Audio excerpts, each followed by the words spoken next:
جو میں کہوں وہی کہو۔ یہ کہتے ہوئے زرتاج بھڑکتے شعلوں کے سامنے سجدہ میں گر گئی۔ رام داس نے اس کی طرف دیکھا اور زرتاج کی تقلید میں سجدے میں گر گیا۔ سجدے سے اٹھنے کے بعد دونوں آتش دان کے سامنے دوزانوں ہو کر بیٹھ گئے اور زرتاج نے بلند آواز میں بولنا شروع کر دیا۔ رام داس بھی اس کی تقلید میں بول رہا تھا۔ اے مقدس آقا، تجھے تیرے عہد کا واسطہ، جو عہد تو نے اولاد آدم کو گمراہ کرنے کے لیے کیا تھا، ہماری روحوں کو اپنی غلامی میں لے لے۔ ہم تیرے عہد کو پورا کرنے میں کوئی کمی نہ چھوڑیں گے، تجھے تیرے عہد کا واسطہ۔ اتنا کہہ کر وہ دونوں پھر سجدے میں گر گئے۔ یہ سب سن کر میں کانپ گیا تو گویا زرتاج شیطان کی پجارن تھی، انسانوں کو حق کے راستے سے گمراہ کرنے کے مشن پر ابلیس کا ساتھ دے رہی تھی۔ زرتاج شیطان کی محبوبہ تھی، اس سے محبت کی دعوے دار تھی۔ میں نے آگے بڑھنے کی کوشش کی تاکہ رام داس کو بچا سکوں، لیکن میرے قدم اپنی جگہ سے ہل بھی نہ سکے۔ میں نے دیکھا کہ اب زرتاج رام داس کو سراہی والا مشروب پلا رہی ہے۔ رام داس کے مشروب پینے کے بعد زرتاج نے اپنے گاؤن سے ایک خنجر نکالا۔ یہ دیکھ کر میں کانپ گیا کہ زرتاج رام داس کو قتل کرنے کا ارادہ کر رہی ہے۔ اس نے نہ جانے کہاں سے ایک چمڑے کا چرمی دستاویز نکال لیا اور رام داس سے کہنے لگی، اپنا ہاتھ لاؤ، رام داس تمہارے خون سے اس عہد نامہ پر مہر تصدیق ثبت کر دوں۔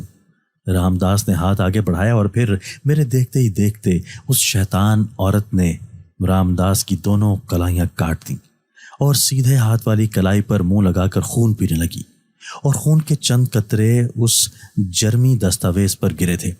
میرے سامنے میرے دوست کا قتل ہو رہا تھا۔ میں نے آگے بڑھنے کی کوشش کی لیکن کامیاب نہ ہو سکا۔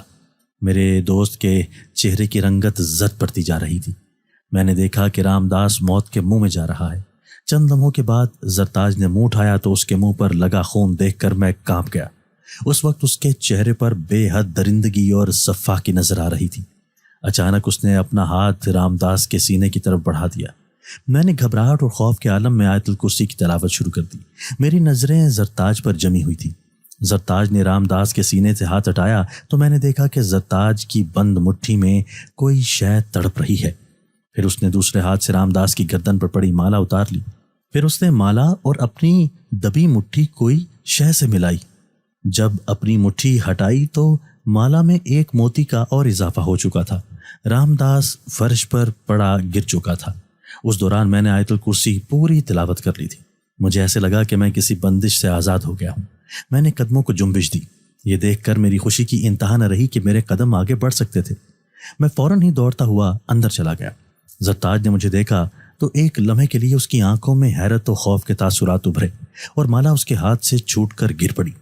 دوسرے ہی پل اس کی آنکھوں سے غصہ ظاہر ہونے لگا تھا۔ زرتاج چلاتی ہوئی میری جانب بڑھی۔ میں نے فوراً ہی سورہ ناس کی تلاوت شروع کر دی۔ تلاوت کے الفاظ سنتے ہی اس کے چہرے سے خوف ظاہر ہونے لگا اور زرتاج اسی جگہ رک گئی۔ اس کے حلق سے خوفناک چیخ نکلی اور زرتاج فرش پر گر کر تڑپنے لگی تھی۔